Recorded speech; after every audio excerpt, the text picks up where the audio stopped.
পরাণের পাখি শহীদ আল্লামা দেলাওয়ার হোসাইন সাইদি রহমতুল্লাহ আলাইহি এই ময়দানে তিনি 24 বছর এসেছিলেন একাধারে।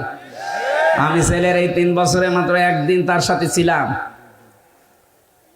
তার কাছে বহু অফার এসেছিল, আমার এভাবে ভালোভাবে চেনে না, ওনার মানে অনেক কিছুই তো দুর্বল হয়ে গেছি। আমি যখন কাছে গিয়ে বলতাম, হুজুর আমারে চেনেন, আমি হামজা। ওই যে বাশার আলামিন হামজা, তার মানে ওনার ছেলে শামীম সাইদি, মাসুদ সাইদি ভাই কয়েকজনের নাম বলতো, যে এখন বাইরে এরা কথা বলছে, বাশার ভাই, আলামিন ভাই, হামজা ভাই। হামজা ওই দিন আমাকে 10 মিনিট কথা বলেছিলেন। তিনি কয়েকটা কথা বলেছিলেন ওই দিন, আমার এখন মনে পড়ছে। ওনাকে অফার দেওয়া হয়েছিল, শুধু আপনি এই যে আকীদা খারাপ যাদের বলেন, এই দলটা শুধু ছেড়ে দেন, আপনি নিজে একটা দল করেন, নিজে একটা দল করে আপনি নিজেই সভাপতি হয়ে যান। বাংলাদেশে বহু দল এরকম আছে না, দুনিয়ার স্বার্থ পেয়ে নিজে দল খুলেছে, খালি নিজের সভাপতি আর ছেলে সেক্রেটারি, আর কেউ নেই। আমি বানিয়ে বললাম? এদেশে বহু দল এরকম আছে, শুধু নিজের সভাপতি আর ছেলে সেক্রেটারি। বাংলাদেশের একটা লোক নেই। উনি যদি নিজেও এই দলটা খুলে সভাপতি হতেন, নিজের সভাপতি ছেলে সেক্রেটারি না, লক্ষ লক্ষ মানুষ পেতেন, সে বুঝে হোক আর না বুঝে হোক। এই কথা বলেন না কেন? কিন্তু আকীদা খারাপ এই জিকির করে করে এদের ওপর আপনি জুলুম করছেন, আপনি থামবেন। আমি জানি আপনার পরিবর্তন হবে না, কারণ আপনার অন্তরে মোহর মারা। যারা নির্দোষ মানুষের উপরে কোনো দোষ চাপিয়ে দেয়, ভালোভাবে শুনবেন, যারা নির্দোষ মানুষের উপরে কোনো দোষ চাপিয়ে দেয়, সে যেন নিজে প্রকাশ্য পাপের বোঝা বহন করে ঘুরে বেড়ায়। সুতরাং বাংলাদেশে বহু আলেম ওলামা, বহু আল্লামা, এরকম বাংলা শিক্ষিত মানুষের প্রতি, এই যে সোহেল ভাই জীবনে মাদ্রাসায় পড়েছে, এরকম একটা বাংলা শিক্ষিত মানুষদের আকীদার উপরে আপনি আন্দাজে মিথ্যা তহমত দিয়ে দিলেন যে ওর আকীদা ভালো না। সূরা নিসা 112 নম্বর আয়াত অনুযায়ী আপনি পাপের বোঝা কিয়ামতে বহন করে নিয়ে বেড়াবেন। হ্যাঁ, দুনিয়াতে আল্লাহ শাস্তি আপনাকে দেবে, ওই ব্যবস্থা এখন আল্লাহ করছে না। তাই ইমাম আহমদ ইবনে হাম্বলের জামানায় আমরা দেখেছিলাম, কিতাবে পড়েছি, 2 মহিলা, একজন মারা যাওয়ার পরে আরেকজন এসে লাশ ধোয়াতে গিয়ে এই হাত আটকিয়ে গেছে তার রানের উপরে। কয়েক ঘন্টা পর্যন্ত আর নড়াচড়া নেই, হাত তুলতে পারে না। এলাকার যিনি ইমাম তাকে বলছে কি করা যায়। অনেক গ্রাম্য মানুষ ফতোয়া দিয়েছে, এক কাজ করেন, জীবিত মানুষের হাত তো কাটা যাবে না, মেয়ে লোক যেটা মরে গেছে ওনার ওই জায়গায় চামড়া কেটে ফেলে। কিন্তু এমন জায়গা এই রানের উপরে, নাভির নিচে হাঁটুর উপরে, এই জায়গায়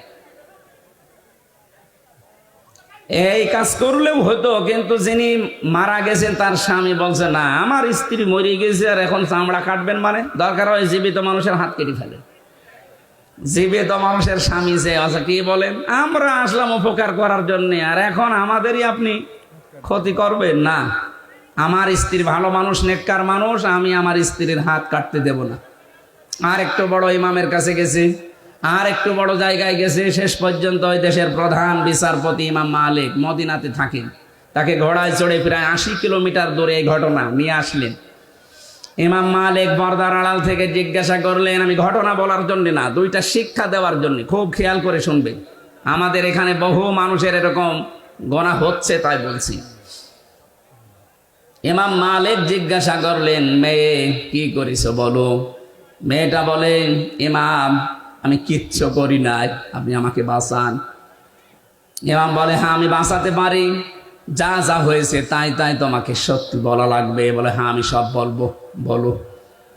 আমি আসলাম বাড়ি থেকে, মেয়েটাকে চাদর দিয়ে চারদিকে ঘিরে নেওয়া আছে, তার প্রসাব পায়খানা পরিষ্কার করিয়ে আমি শুধু রানের উপরে হাত দেওয়ার সময় একটা মন্তব্য করেছিলাম। মন্তব্যটা এই, মারা যাওয়ার কিছুদিন আগে একটা পুরুষের সাথে বাড়িতে ঢুকতে দেখেছিলাম আমি, কিন্তু পুরুষটা কে এটা আমি ধারণায় আমার আসে নাই, চিন্তায় আসে নাই। পরবর্তীতে এই যে হাত লেগে যাওয়ার পর যখন সব দিকে হইচই পড়ে গেছে, তখন তার ছেলে আর স্বামীকে জিজ্ঞাসা করা হয়েছে যে এই কাজটা আমি করে ফেলেছি। আমি কিন্তু একটা ধারণা করেছিলাম এই মহিলার উপরে। কিছুদিন আগে, খুব বেশি হলো আজকে থেকে 7 দিন আগে, একটা পুরুষের সাথে তাকে আমি বাড়িতে প্রবেশ করতে দেখেছি।